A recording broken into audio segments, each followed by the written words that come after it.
മിശിഹായ്ക്ക് സ്തുതിയായിരിക്കട്ടെ. എൻ്റെ പേര് സോണിയ, വീട് എഴുപിന്ന. പരിസമ്മയ്ക്കും ഈശോയ്ക്കും കോടാനുകൂടി നന്ദി പറയുന്നു. അമ്മയുടെ സാക്ഷിയായി എന്നെ ഇവിടെ നിർത്തിയതിനും എൻ്റെ കുടുംബത്തെ ഇവിടെ നിർത്തിയതിനും ഒത്തിരി നന്ദി പറയുന്നു. ഞാൻ 2021 നവംബർ 28 ഉടമ്പടി എടുക്കുന്നത്. അതിനു മുമ്പ് തന്നെ എനിക്ക് കൃപാസനത്തെക്കുറിച്ച് അറിയാം. കാരണം ആലപ്പുഴ തന്നെയാണ് വീടായതുകൊണ്ട് എനിക്കറിയാം. പക്ഷേ എനിക്ക് ഉടമ്പടി പത്രങ്ങളും കിട്ടിയിട്ടുണ്ട്. 2-3 പത്രങ്ങളൊക്കെ കിട്ടിയപ്പോഴത്തേക്കും ഞാൻ വായിച്ചു നോക്കും. കൃപാസനത്തിലെ പത്രം എനിക്ക് കിട്ടിയിട്ടുണ്ട്. വായിച്ചു നോക്കും. അതിനകത്ത് അത്ഭുതങ്ങളും അടയാളങ്ങളും എല്ലാം ഞാൻ വായിക്കും. പക്ഷേ ഞാൻ ആ പത്രത്തിലെല്ലാം ഇങ്ങനെ പരതും. എന്താണ് ഉടമ്പടിയെന്ന് എനിക്ക് അറിയില്ല. അങ്ങനെ 2-3 പത്രങ്ങളും കിട്ടുമ്പോൾ ഞാനിങ്ങനെ വായിച്ചു നോക്കാം, എവിടെയെങ്കിലും ഉടമ്പടി എന്താണെന്ന് എഴുതിയിട്ടുണ്ടോ എന്ന് ഞാനിങ്ങനെ നോക്കുമായിരുന്നു. പക്ഷേ എനിക്കതിനകത്ത് കാണാൻ സാധിച്ചില്ല. അതുകൊണ്ട് കൃപാസനത്തെക്കുറിച്ച് എനിക്കറിയാമായിരുന്നു. അങ്ങനെയാണ് എൻ്റെ അനിയത്തിക്ക് കല്യാണം കഴിഞ്ഞ് 6 വർഷമായിട്ടും കുട്ടികളുണ്ടായിരുന്നില്ല. അവർ അലോപ്പതി, ആയുർവേദം, ഹോമിയോപ്പതി എല്ലാ ട്രീറ്റ്മെൻറ്റും എടുത്തിട്ടുണ്ട്. പക്ഷേ ആ ട്രീറ്റ്മെൻറ്റിലൊന്നും ഫലമില്ലായകയാൽ ഞങ്ങളത് അവസാനിപ്പിച്ച് അങ്ങനെ ഇരിക്കുകയാണ്. എൻ്റെ ആൻറ്റി പറയുന്നത്, നിങ്ങൾ കൃപാസനത്തിൽ പോയി ഉടമ്പടി എടുത്താൽ എല്ലാം ശരിയാവുമെന്ന് പറയുന്നത്. അങ്ങനെ ഞാൻ അവൾക്ക് വേണ്ടിയിട്ട് എൻ്റെ 1ാമത്തെ നിയോഗമായിട്ട് ഞാൻ എഴുതിയത് അവൾക്കൊരു കുഞ്ഞിനെ കൊടുത്ത് അനുഗ്രഹിക്കണമെന്നായിരുന്നു. കാരണം എപ്പോഴും സങ്കടം പറയുമായിരുന്നു, ചേച്ചി ഗർഭിണികളെ കാണുമ്പോൾ എനിക്ക് വിഷമം തോന്നും.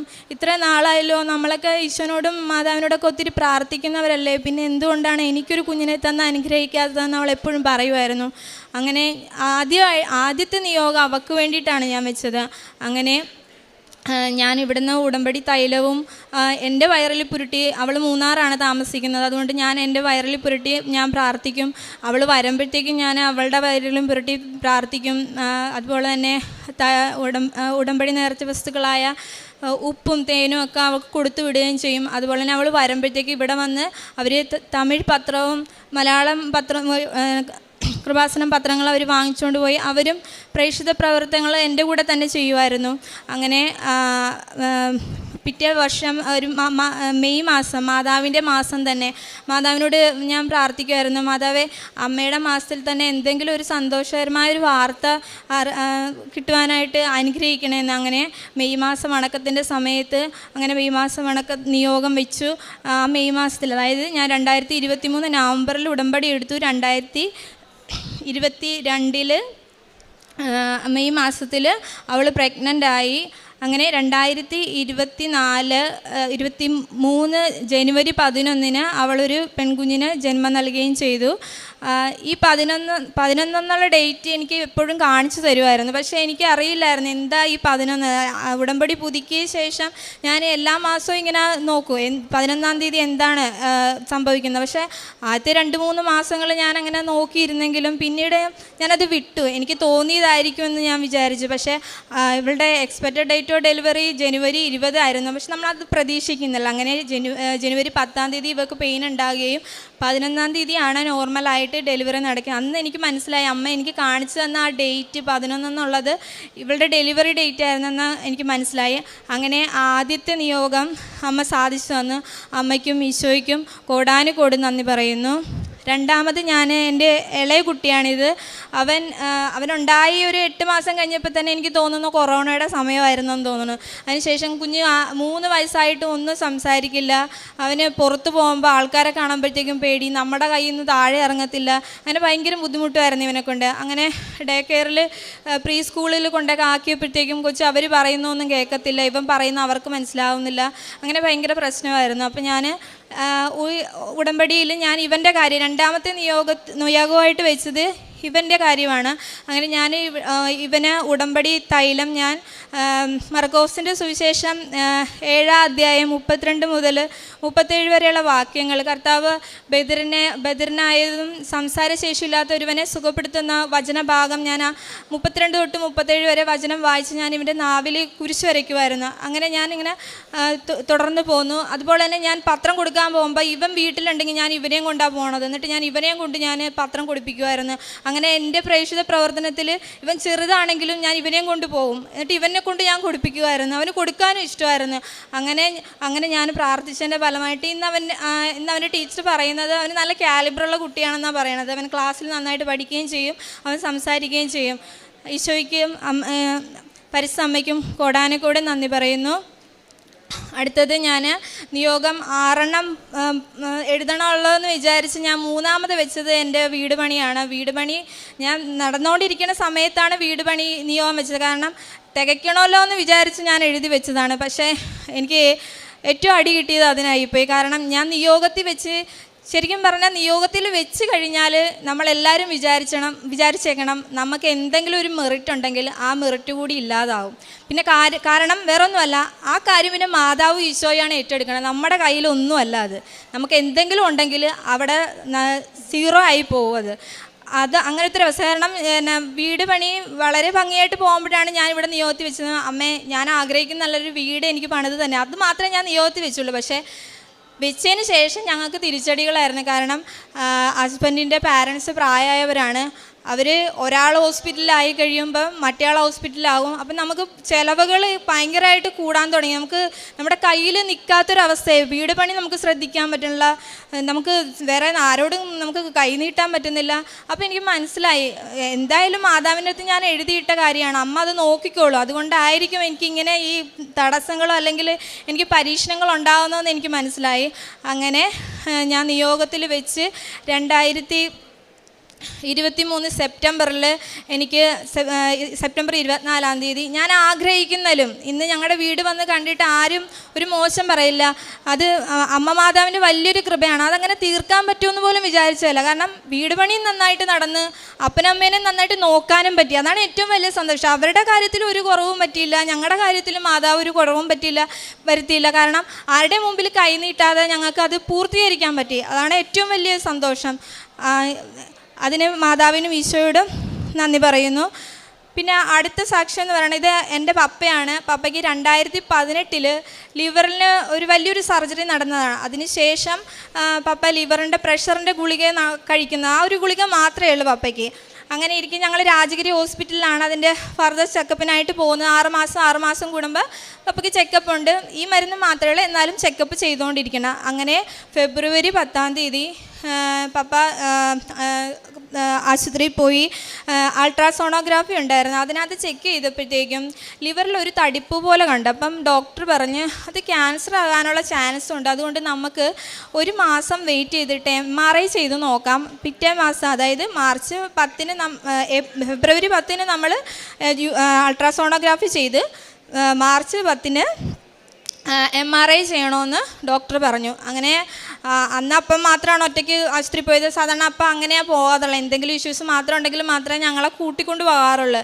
അപ്പോൾ തിരിച്ചു വന്നിട്ട് അപ്പം പറഞ്ഞ് ഇങ്ങനെയാണ് കാര്യങ്ങൾ. കാരണം എന്നോട് മാത്രമേ പറഞ്ഞുള്ളൂ. ഞാൻ എൻ്റെ ഹസ്ബൻഡിനോടും പറഞ്ഞു, വീട്ടിൽ ആരോടും പറയാൻ പറ്റിയില്ല, അമ്മയോട് പറയാൻ പറ്റിയില്ല. അമ്മ പെട്ടെന്ന് ടെൻഷൻ അടിക്കും, ഇവളോട് പറയാൻ പറ്റില്ല. അങ്ങനെ ആ 1 മാസം ഞാൻ വിചാരിച്ചു, ദൈവമേ ഈ 1 മാസം എങ്ങനെ പിടിച്ചു നിൽക്കുമെന്ന് ഓർത്ത് ആദ്യത്തെ 2 ദിവസം ഭയങ്കര ടെൻഷനായിരുന്നു. എന്ത് ചെയ്യും, ഇനി ഒരു അസുഖം വന്നാൽ താങ്ങാൻ പറ്റിയല്ലോ എന്നിങ്ങനെ വിചാരിച്ചിരിക്കുമ്പോഴാണ് ഞാൻ വചനം എടുത്ത് വായിച്ചപ്പോഴത്തേക്കും അതിനകത്ത് ഇങ്ങനെ പറയുന്നുണ്ട്, നാളെക്കുറിച്ച് നിങ്ങൾ എന്തിനാ ആകുലരാകണം, നാളത്തെ ദിവസം തന്നെ അത് അനുഭവിച്ചോളൂ എന്നുള്ളൊരു വചനം കിട്ടിയപ്പം എനിക്ക് മനസ്സിലായി എന്തിനാണ്. എന്തായാലും അന്ന് ടെൻഷൻ അടിക്കണം, പിന്നെ ഞാൻ ഈ 1 മാസം മൊത്തം എന്തിനാണ് ടെൻഷൻ അടിക്കണത്, ഈശോയും ഉണ്ട് മാതാവും ഉണ്ട്, അവർ നോക്കിക്കോളൂ, എനിക്ക് ടെൻഷൻ അടിക്കാൻ വയ്യാന്നും പറഞ്ഞ് ഞാൻ പിന്നെ അതിനെക്കുറിച്ച് ചിന്തിച്ചില്ല. പക്ഷേ ഞാൻ അന്ന് ലൈറ്റ് ക്യാൻഡിൽ പ്രെയർ റിക്വസ്റ്റ് ഇട്ടായിരുന്നു. അതുപോലെ തന്നെ അച്ഛൻ്റെ ഡെയിലി ബ്രെഡിൽ എപ്പോഴും ഞാൻ ലൈവ് ചാറ്റിൽ ഞാൻ ഈ അപ്പയെ സമർപ്പിച്ച് ഞാനിങ്ങനെ പ്രാർത്ഥിച്ച് ലൈവിൽ പ്രാർത്ഥന ഇടുമായിരുന്നു.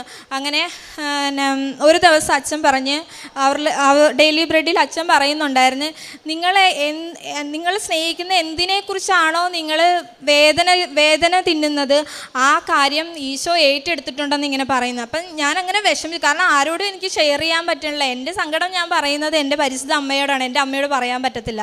അമ്മ ഭയങ്കര ടെൻഷനുള്ള ആളാണ്. അപ്പം അന്ന് എനിക്ക് ഉറപ്പായി എന്തായാലും മാതാവ് ഇതിന് ഒരു പരിഹാരം ഉണ്ടാക്കുമെന്ന്.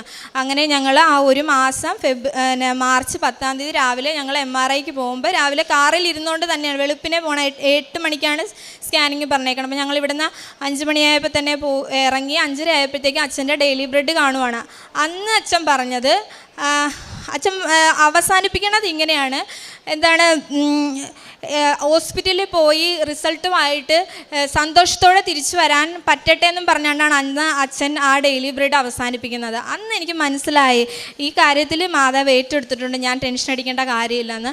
അങ്ങനെ ഞങ്ങൾ പപ്പ CT സ്കാനിൽ കയറ്റിയപ്പോൾ ഞാൻ ഇവിടുന്ന് ഉടമ്പടി തൈലം പുരട്ടി. അതിനു മുമ്പേ ഞാൻ ഉടമ്പടി തൈലം പുരട്ടി ഞാൻ പ്രാർത്ഥിക്കുമായിരുന്നു. പക്ഷേ 3/4 മണിക്കൂറാണ് CT സ്കാൻ എടുക്കേണ്ടത്. ആ 3/4 മണിക്കൂറും ഞാൻ അച്ഛൻ്റെ ധ്യാനത്തിൻ്റെ ലാസ്റ്റ് ഭാഗം ആരാധനയാണല്ലോ, ഞാനിങ്ങനെ കണ്ടിന്യൂസ് ആയിട്ട് ഇങ്ങനെ ആരാധന, അപ്പൻ ഇറങ്ങുന്നവരെ ഞാനിങ്ങനെ ആരാധന കണ്ടുകൊണ്ട് ഇങ്ങനെ പ്രാർത്ഥിച്ചുകൊണ്ടിരിക്കുമായിരുന്നു. അത് കഴിഞ്ഞ് 5 മണിക്കൂർ കഴിഞ്ഞിട്ടേ നമുക്ക് അതിൻ്റെ റിസൾട്ട് അറിയാൻ പറ്റുള്ളൂ. അപ്പോഴും ഇങ്ങനെ വിശ്വാസ പ്രമാണം, അവിടെ ചാപ്പലുണ്ട്, ചാപ്പലിൽ പോയി നിന്ന് പ്രാർത്ഥിച്ച് വിശ്വാസ പ്രമാണം ചൊല്ലി ഞാൻ ഇവിടുന്ന് പത്രം കൊണ്ടാണ് പോയി, കൃപാസനത്തിലെ പത്രം കൊണ്ടുപോയി. അപ്പം ഞാൻ ആ ചാപ്പലിൽ ഇരുന്ന് അത് മൊത്തം വായിക്കുകയും ബൈബിള് അവിടെ ഇരുന്ന് തന്നെ ഈ 5 മണിക്കൂർ ഞാനും പപ്പയും മാറി മാറി പത്രം വായിക്കുകയും ബൈബിള് വായിക്കുകയും ഒക്കെ ചെയ്തു. അങ്ങനെ റിസൾട്ട് വന്നപ്പോഴത്തേക്കും ഞങ്ങൾ ആകപ്പാടെ ഭയങ്കര ടെൻഷനിലാണ് കയറി തന്നപ്പോഴത്തേക്കും ഡോക്ടർ ഇങ്ങനെ ഞങ്ങളെ നോക്കുന്നുണ്ട്.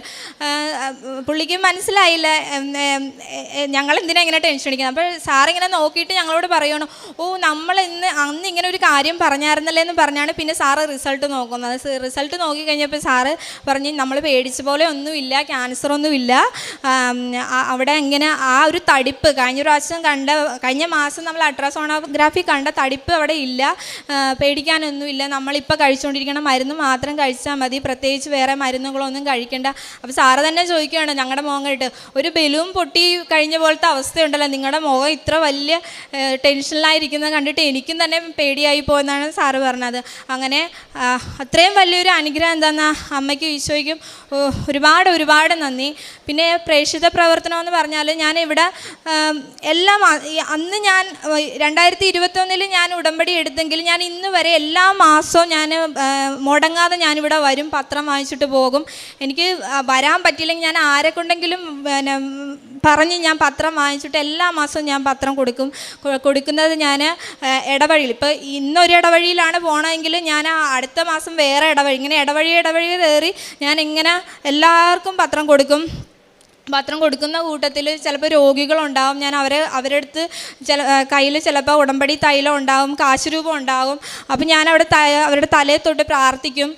അതുപോലെ തന്നെ കാരുണ്യ പ്രവർത്തികളെന്ന് പറഞ്ഞാൽ എൻ്റെ വീടിൻ്റെ മുമ്പിൽ ഒരാൾ, അതിപ്പോൾ ഒരു ഡെലിവറി ബോയ് ആയിരിക്കട്ടെ, ഞാൻ അവനോട് ചോദിക്കും വെള്ളം വേണമെന്ന്. കാരണം അത് ഞാൻ ഈശോയുടെ നാമത്തിലാണ് കൊടുക്കുന്നത്, ഈശോയ്ക്ക് വേണ്ടിയിട്ട് ഞാൻ അതാണ് ഞാൻ ചെയ്യുന്നത്. അതുപോലെ തന്നെ രോഗികൾക്ക് ഞാൻ ഭക്ഷണം ഉണ്ടാക്കി കൊടുക്കാറുണ്ട്.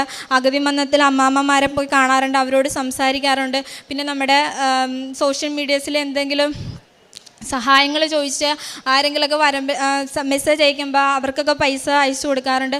പിന്നെ ആത്മീയമായിട്ടുള്ള ഉയർച്ചയെന്ന് പറഞ്ഞാൽ എനിക്ക് എല്ലാ ദിവസവും എനിക്ക് വിശുദ്ധ കുർബാന കാണാൻ പോകാൻ സാധിക്കുന്നുണ്ട്.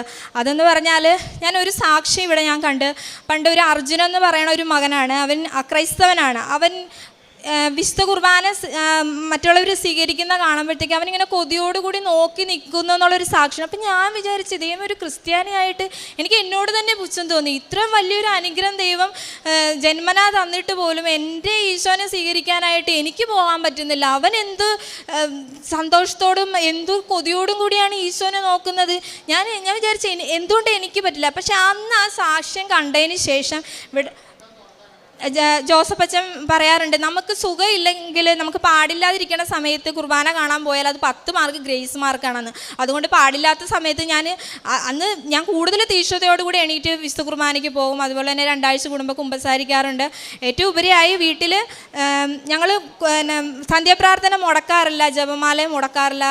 എൻ്റെ ഹസ്ബൻഡ് പള്ളിയിലൊക്കെ പോണ ആളായിരുന്നു. കല്യാണത്തിന് മുമ്പ് പുറത്തു നിന്ന് കുർബാന കണ്ട ആളാണെങ്കിൽ എന്നെ കല്യാണം കഴിച്ചതിന് ശേഷം പള്ളിയിലകത്ത് കയറി നിന്ന് കുർബാന കാണാൻ തുടങ്ങി. ഇപ്പം എൻ്റെ കൂടെ കുർബാനയ്ക്ക് എന്നെക്കാളും ഇതായിട്ട് പുള്ളിയാണ് വരുന്നത്. പുള്ളി വന്ന് ഇവിടെ ഉടമ്പടി എടുത്തിട്ടുണ്ട്. അതുപോലെ തന്നെ കുഞ്ഞുങ്ങളാണെങ്കിലും അവർക്ക് എന്ത് വേദന വന്നാലും ഓടിപ്പോയി അവർ ഉടമ്പടി തൈലം വന്നിട്ട് നമ്മളോട് പറയും, അമ്മ ഇവിടെ വേദനയുണ്ടോന്ന് പെരുട്ടി തരാമെന്ന് ചോദിക്കും. അങ്ങനെ ഒത്തിരി അനുഗ്രഹങ്ങൾ. ഇവിടെ ഞാൻ എൻ്റെ പ്രധാനപ്പെട്ട ഉടമ്പടി നിയമങ്ങൾ മാത്രമേ പറഞ്ഞിട്ടുള്ളൂ. പക്ഷേ എനിക്ക് ഒത്തിരി അനുഗ്രഹങ്ങൾ, അത് പറഞ്ഞു തീരാത്ത ഒത്തിരി അനുഗ്രഹങ്ങൾ തന്നിട്ടുണ്ട്. പിന്നെ എനിക്ക് എപ്പോഴും പെട്ടെന്ന് ദേഷ്യം വന്ന ഒരാളായിരുന്നു.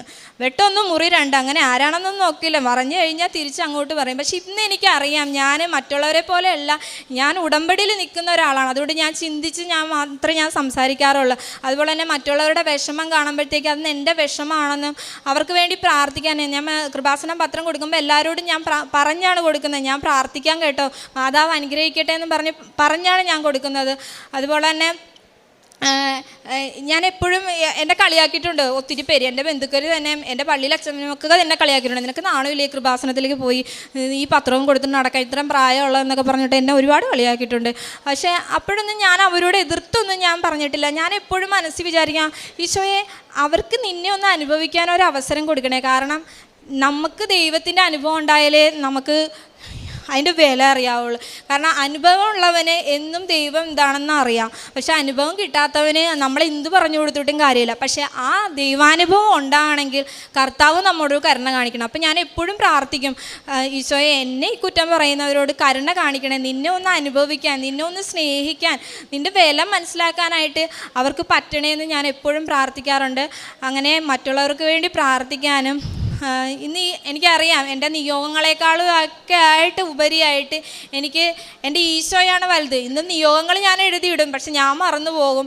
എനിക്ക് ആവശ്യമുള്ളതാണെങ്കിൽ എൻ്റെ അമ്മയും മാതാവും ഈശോയും ചേർന്ന് എനിക്ക് തരുമെന്ന് എനിക്ക് നല്ല ഉറപ്പുണ്ട്. ഞാൻ നിയോഗങ്ങളെപ്പറ്റി ഞാൻ ബോധേഡല്ല, പക്ഷേ എനിക്ക് നിത്യത വേണമെന്നുള്ളൊരു ബോധ്യം എനിക്കൊന്നുണ്ട്. ഞാൻ 1-ാം ക്ലാസ് തൊട്ട് 12-ാം ക്ലാസ് വരെ വേദപാഠം പഠിച്ചിട്ട് കിട്ടാത്തൊരു വലിയൊരു അനുഭവം. കാരണം ഈശോയാണെന്നും നിത്യതയാണെന്നും നമ്മുടെ ജീവിതം നമ്മൾ ഈശോ ഇങ്ങോട്ട് വിട്ടേക്കുന്നത് നിത്യതയിലേക്കുള്ള യാത്രയിൽ നമ്മളിവിടെ ചെയ്ത്, കാരണം പരീക്ഷയ്ക്ക് നമ്മൾ പഠിക്കുന്ന പോലെ നിത്യതയ്ക്ക് വേണ്ടി നമ്മൾ നിത്യതയിലേക്ക് പ്രവേശിക്കുമ്പോൾ ചെയ്തു തീർക്കാവുന്ന ഒരുപാട് കാര്യങ്ങളുണ്ട്. ആ കാര്യത്തിന് വേണ്ടിയിട്ടാണ് ഈശോ നമ്മളെ ഇങ്ങോട്ട് വിട്ടേക്കുന്നതെന്നുള്ളൊരു ബോധ്യം എനിക്കുണ്ട്. ഇത്രയും വലിയ അനുഗ്രഹങ്ങൾ തന്ന ഈശോയ്ക്കും അമ്മ മാതാവിനും കോടാനുകോടി നന്ദി. വിശുദ്ധ ലൂക്കയുടെ സുവിശേഷം 1-ാം അധ്യായം 49-ാം തിരുവചനം. ശക്തനായവൻ എനിക്ക് വലിയ കാര്യങ്ങൾ ചെയ്തിരിക്കുന്നു, അവിടുത്തെ നാമം പരിശുദ്ധമാണ്. സോണിയ ജോയ്ച്ചൻ എന്ന ഈ സഹോദരി തൻ്റെ ഉടമ്പടി ജീവിതത്തിൽ ലഭിച്ച വലിയ ദൈവാനുഭവങ്ങളെയും നല്ല ആത്മീയ കാഴ്ചപ്പാടുകളെയും ഉടമ്പടി ബോധ്യങ്ങളെയും ഈ അൾത്താരയിൽ സാക്ഷ്യപ്പെടുത്തുകയാണ്. മകൾ ആദ്യം സൂചിപ്പിച്ചത്, സഹോദരി വിവാഹം കഴിഞ്ഞ് 6 വർഷമായി കുട്ടികളില്ലാതെ വിഷമിച്ചിരുന്നപ്പോൾ ഇവിടെ വന്ന ഉടമ്പടി എടുക്കുകയും ആദ്യ നിയോഗമായി അത് എഴുതി സമർപ്പിക്കുകയും മറ്റ് മരുന്നോ ലേപനമോ ഒന്നുമില്ലാതെ അമ്മ മാതാവിൻ്റെ തിരുനടയിലുള്ള ശരണപ്പെട്ട പ്രാർത്ഥനയിലൂടെ മാത്രം ആ മകൾക്ക് ഒരു കുഞ്ഞിനെ ലഭിച്ചതിനെയാണ് അനുഗ്രഹമായി സന്തോഷമായി സാക്ഷ്യപ്പെടുത്തുന്നത്. അതിനോട് ചേർത്ത് പറയുന്നുണ്ട്, അത് ആ ഉടമ്പടിയിൽ നിയോഗം സമർപ്പിച്ച് പ്രാർത്ഥിച്ചു തുടങ്ങിയ നാളുകളിൽ 11 എന്നൊരു തീയതി ആവർത്തിച്ച് കാണുന്നുണ്ടായിരുന്നു. എന്തുകൊണ്ട് ഈ 11 എന്ന് മനസ്സിലായില്ലെങ്കിലും പിന്നീട് സഹോദരിയുടെ പ്രസവം അത് നടന്ന ദിവസം മനസ്സിലായി. ജനുവരി 11 ആ തീയതി. അത് അമ്മ മാതാവ് ആ സംരക്ഷണം നൽകി ആ ഒരു നിയോഗത്തെ അനുഗ്രഹിച്ചതിൻ്റെ അടയാളം ആദ്യം മുതൽ തന്നെ കൈമാറിയതാണ് എന്ന് സൂചിപ്പിച്ചു കൊടുത്തു. രണ്ടാമത്തത് മകൾ സൂചിപ്പിച്ചത് മകൻ്റെ സംസാരശേഷി ഇല്ലായ്മയാണ്. 3 വയസ്സ് കഴിഞ്ഞിട്ടും സംസാരിക്കാതെ ക്ലേശിച്ച മകൻ. അത് ലൂക്കായുടെ സുവിശേഷം വചനഭാഗമെടുത്ത് മകൾ ആവർത്തിച്ച് പ്രാർത്ഥിക്കുകയും ബദറിനും സംസാരശേഷിയില്ലാത്ത വ്യക്തിക്ക് വേണ്ടി ഈശോ സൗഖ്യം കൊടുക്കുന്ന വചനഭാഗം ആവർത്തിച്ച് വായിച്ചും മകൻ്റെ അധരത്തിൽ ഉടമ്പടി തൈലം കുരിശടയാളം പൂശി വിശ്വാസ പ്രമാണം ചൊല്ലി പ്രാർത്ഥിച്ചും ഉടമ്പടി തേൻ നാവിൽ തൊട്ടുകൊടുത്തും മകനെ പ്രത്യേകമാവിധം അമ്മ മാതാവിന് പ്രതിഷ്ഠിച്ച് പ്രാർത്ഥിക്കുമ്പോൾ മകന് പൂർണ്ണമായിട്ട് സംസാരശേഷി തിരികെ ലഭിക്കുകയും മകൻ നന്നായി സംസാരിച്ച് തുടങ്ങുകയും ചെയ്തതിനെ അൾത്താരയിൽ സാക്ഷ്യപ്പെടുത്തി. മൂന്നാമത്തത് അപ്പച്ചനുണ്ടായ ഒരു രോഗസൗഖ്യത്തെയാണ് സാക്ഷ്യപ്പെടുത്തിയത്.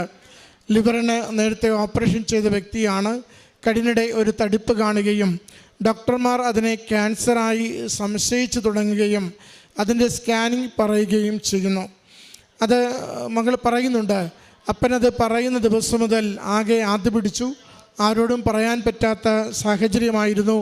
അപ്പോൾ വചനം എടുത്തു നോക്കുമ്പോൾ നീ എന്തിന് നാളെയെക്കുറിച്ച് ആകുലപ്പെടുന്നു എന്ന വചനം മകൾക്ക് കൈമാറി കിട്ടുന്നു. അതിൽ പൂർണ്ണമായി വിശ്വസിച്ചുകൊണ്ട് അമ്മ മാതാവ് ഈ വിഷയം ഏറ്റെടുത്തുകൊണ്ട് വേണ്ട അനുഗ്രഹം നൽകുമെന്ന ബോധ്യത്തോടു കൂടി മകളത് അമ്മയ്ക്ക് സമർപ്പിക്കുന്നു. പിന്നീട് സ്കാനിങ്ങിൻ്റെ ദിവസം വരെ യാതൊരു ടെൻഷനുമില്ലാതെ ആ നിയോഗത്തെ സമർപ്പിച്ച കാര്യം സൂചിപ്പിക്കുന്നു. കുരിശടയാളം വരച്ച തൈലം പൂശി അപ്പച്ചന് പ്രാർത്ഥിക്കുന്ന കാര്യവും എടുത്തു പറയുന്നുണ്ട്. എങ്കിലും നമ്മളൊരു നിയോഗം മാതാവിൻ്റെ കരങ്ങളിൽ ഏൽപ്പിച്ചു കൊടുത്താൽ നമ്മൾ വീണ്ടും അതിൽ സംശയിക്കുന്നത് കൊണ്ടാവണം നമ്മൾ വീണ്ടും ആദ്യ പിടിക്കുന്നവരായി, അത് കിട്ടുമോ എന്ന് സംശയമുള്ളവരായി വല്ലാതെ പരിഭ്രമിച്ചുകൊണ്ടൊക്കെ ആ വിഷയത്തെ സമീപിക്കുന്നത്. മകളത് പറയുന്നുണ്ട്. സ്കാനിങ് ചെയ്യുന്ന ദിവസം ഡോക്ടർ സ്കാനിങ്ങിൻ്റെ റിസൾട്ട് കഴിയുമ്പോൾ ചോദിക്കുന്നുണ്ട്, ഒരു ബലൂൺ പൊട്ടിച്ചതുപോലെ ഇപ്പോൾ മുഖമാകെ പ്രസന്നമായല്ലോ എന്ന, അത്ര കണ്ട് ടെൻഷൻ അടിച്ച് വെറുത്തിരിക്കുകയാണല്ലോ എന്ന. അത് നമ്മുടെ വിശ്വാസക്കുറവിൻ്റെ ഒരു ലക്ഷണം കൂടിയാണത്. നാം ഒരു നിയോഗം മാതാവിനെ ഏൽപ്പിച്ചിട്ട് പൂർണ്ണമായും മാതാവിനെ ഏൽപ്പിക്കുവാൻ നമ്മൾ പരാജയപ്പെടുന്നു. നമ്മളതിൽ വീണ്ടും നടക്കുമോ ഇല്ലയോ എന്ന് പാതി മനസ്സോടുകൂടി ആ നിയോഗത്തെ സമീപിക്കുന്നു എന്നതിൻ്റെ ഒരു സൂചനയാണത്. എങ്കിലും അമ്മ മാതാവ് ഒരു കാര്യം ഏറ്റെടുത്താൽ പൂർണ്ണമായി ഏറ്റെടുക്കുന്നു, അത് സമ്പൂർണ്ണമായി ആ വിഷയത്തിൽ ഇടപെടുന്നു. എന്താണോ അതിന് ആത്യന്തികമായി വേണ്ടത് അത് നമുക്ക് വേണ്ടി അനുവദിച്ചു തരുവാൻ ഒരല്പം പോലും അമ്മ മാതാവ് മടിക്കുന്നില്ല. അതാണ് അപ്പച്ചൻ്റെ സ്കാനിങ് റിസൾട്ടിന് ശേഷം ആരോഗ്യം നന്നായിട്ടുണ്ട്, യാതൊരു ക്ലേശാവസ്ഥയും ഇല്ലെന്ന് അറിയിപ്പ് കൊടുക്കുമ്പോൾ മനസ്സിലാവുന്നത്. മറ്റൊന്ന്, നന്നായി വീട് പണി മുന്നോട്ട് പോയിക്കൊണ്ടിരിക്കുമ്പോൾ അത് പൂർത്തീകരിക്കുവാൻ വേണ്ടി വെച്ച ഒരു നിയോഗമാണ്. മകൾ ആദ്യം തുടക്കത്തിൽ പറഞ്ഞു, അത് നിയോഗം വെച്ച് കഴിഞ്ഞപ്പോൾ വീട് പണി തടസ്സപ്പെട്ടു, വീട് പണി മുന്നോട്ട് പോകാതെയായി. എന്തുകൊണ്ടത് ലാഗ് ചെയ്തു എന്ന് ആദ്യം കുറേ ആശങ്കപ്പെട്ടു, വിഷമിച്ചു. അത് നിയോഗം വെച്ചപ്പോൾ അത് അപകടത്തിലായോ എന്ന് കരുതി. പക്ഷേ അത് മാതാപിതാക്കളെ നന്നായി സംരക്ഷിക്കുവാൻ വേണ്ടുന്നൊരു കാലമായിരുന്നു. മാതാപിതാക്കളെ നന്നായി സംരക്ഷിക്കുകയും ഉത്തരവാദിത്തങ്ങൾ നന്നായി നിറവേറ്റുകയും അതോടൊപ്പം ഉടമ്പടി പ്രകാരം ജീവിതം, അതിൻ്റെ പ്രേക്ഷിത പ്രവർത്തനമാവട്ടെ കാരുണ്യ പ്രവൃത്തികളാകട്ടെ, അവ ചെയ്യുന്നതിന് വേണ്ടി എപ്പോഴും ശ്രദ്ധ കൊടുത്തുകൊണ്ട് നന്നായി ജീവിതത്തെ സമർപ്പിച്ച ആത്മീയതയിൽ ആഴപ്പെടുമ്പോൾ യാതൊരു തടസ്സവും ക്ലേശവുമില്ലാതെ അമ്മ മാതാവ് ആ ഭവന നിർമ്മാണം നന്നായി പൂർത്തിയാക്കി കൊടുത്തതിനെക്കുറിച്ചും മകൾ സാക്ഷ്യപ്പെടുത്തി. മകളുടെ വാക്കുകളിൽ നമ്മൾ കേട്ട രണ്ട് കാര്യങ്ങൾ, ഒന്ന് അത് കുർബാനയോടുള്ള ഭക്തിയാണ്. നമുക്ക് ജന്മനാ ലഭിച്ച വലിയ വരദാനവും അനുഗ്രഹവുമാണ്. എത്ര കണ്ട ആഗ്രഹത്തോടും തീഷ്ണതയോടും ജീവനുള്ള ദൈവം നമ്മുടെ മുമ്പിൽ അനുദിനം ജീവനായി എഴുന്നള്ളുന്ന നിമിഷമാണതെന്ന തിരിച്ചറിവോടുകൂടി നാം അതിൽ പങ്കുചേരുന്നുവെന്ന് ഒരു ആത്മശോധന ചെയ്യുവാൻ മകൾ സൂചിപ്പിക്കുകയാണ്. അർജുനൻ എന്ന ഒരു അക്രൈസ്തവ മകൻ ഉടമ്പടി സാക്ഷ്യത്തിൽ ഈശോയുടെ ബലിയിൽ പോയി കൊതിയോടെ യേശുവിനെ നോക്കി നിൽക്കുന്നുവെന്ന ഒരു വാക്ക് പറയുമ്പോഴാണ് കുർബാനയെക്കുറിച്ചുള്ള ഉത്ബോധമുണ്ടാവുക. അന്നു മുതൽ ഇന്നു വരെ കുർബാന മുടങ്ങാതെ അതിൽ പങ്കുചേരുവാനുള്ള സന്തോഷമുണ്ട്, സാധിക്കുന്നുവെന്ന് ഓർമ്മപ്പെടുത്തുന്നു. രണ്ടാമത്തത് കൃപാസനം പത്രം എല്ലാവർക്കും കൊടുക്കുവാനായിട്ടുള്ള തീഷ്ണതയാണ്. അത് എല്ലാവരും, ബന്ധുക്കൾ കളിയാക്കുന്നുണ്ട്, മറ്റ് വ്യക്തികൾ അതിനെപ്പറ്റി കളിയാക്കുന്നുണ്ട്, ഇത്ര വിദ്യാഭ്യാസം ഉണ്ടായിട്ടും ഇതെന്താ ഇങ്ങനെയെന്ന് ചോദിക്കുന്നുണ്ട്. എങ്കിലും ഒരിക്കൽ പോലും മകൾക്കതിൽ നിരാശ തോന്നിയിട്ടില്ല, കുറച്ചിൽ തോന്നിയിട്ടില്ല. ദൈവനാമം മഹത്വപ്പെടുത്തുന്ന, ദൈവം വേഗത്തിൽ ജീവിതത്തിൽ ഇടപെടുന്ന ഉടമ്പടിയുടെ ഏറ്റവും വലിയൊരു പ്രവൃത്തിയാണ് പങ്കുചേരുന്നതെന്ന ബോധ്യത്തോടുകൂടി ആ പ്രേക്ഷിത പ്രവർത്തനത്തിൽ പങ്കുചേരുവാൻ മകൾ കാണിച്ചിരുന്ന ഉത്സാഹവും വിശ്വസ്തതയും സന്തോഷവുമാണ് മകളുടെ ഓരോ നിയോഗത്തിനും അനുഗ്രഹമായി തീർന്നതെന്ന് മകൾ ഏറ്റുപറയുകയാണ്. അതോടൊപ്പം ഏറ്റവും പ്രധാനപ്പെട്ട ജീവിത കാഴ്ചപ്പാട്, നിത്യതയ്ക്ക് വേണ്ടി ഈ ലോകത്ത് ജനിച്ചിരിക്കുന്നു. നിത്യതയ്ക്ക് പറ്റും വിധം ആത്മാവിനെ ശുദ്ധീകരിച്ചൊരുക്കുവാനായി അല്പനാളുകൾ ഈ ജീവിതം നമുക്കിവിടെ നൽകിയിരിക്കുന്നു. അതിന് പറ്റുന്ന വിധത്തിൽ ജീവിതത്തെ ക്രമപ്പെടുത്തുവാൻ ഈ നാളുകളിൽ സാധിക്കുന്നു എന്നതുകൂടി മകൾ പ്രഘോഷിച്ചുകൊണ്ടാണ് സാക്ഷ്യം ചുരുക്കുക. നമ്മുടെ ജീവിതത്തെ അമ്മ മാതാവിൻ്റെ ഉടമ്പടിയോട് ചേർത്ത് വെച്ച് ഒന്ന് പരിശോധിക്കണം. നിത്യതയിലേക്ക് തീർത്ഥാടകരാകുവാൻ സഹായിക്കണമേ എന്ന് പ്രാർത്ഥിക്കണം. പ്രേക്ഷിത പ്രവർത്തനം അല്പം പോലും മടികൂടാതെ ദൈവത്തെ അറിയുവാൻ, ദൈവം അനുഗ്രഹിക്കുമെന്ന് ഉറപ്പോടുകൂടി കൈമാറുവാൻ നമുക്ക് സാധിക്കണം. അതോടൊപ്പം കാരുണ്യ പ്രവൃത്തികളിൽ മറ്റുള്ളവർക്ക് നന്മ ചെയ്തുകൊണ്ട് ദൈവം ആഗ്രഹിക്കുന്ന പ്രവൃത്തികൾ കൊണ്ട് ജീവിതം സമ്പന്നമാക്കുവാൻ നമ്മൾ നിരന്തരം ശ്രദ്ധ വയ്ക്കണം. അങ്ങനെ നമ്മുടെ ഉടമ്പടി ജീവിതം കൂടുതൽ ദൈവമഹത്വത്തിന് കാരണമാവട്ടെ എന്ന് പ്രാർത്ഥിക്കാം. അതിനുവേണ്ടി പരിശ്രമിക്കാം. ഈ കുടുംബത്തിന് ലഭിച്ച എല്ലാ നല്ല അനുഗ്രഹങ്ങൾക്കും നന്ദി പറഞ്ഞുകൊണ്ട് കരങ്ങളടിച്ച് ഈ സാക്ഷ്യം സമർപ്പിക്കാം.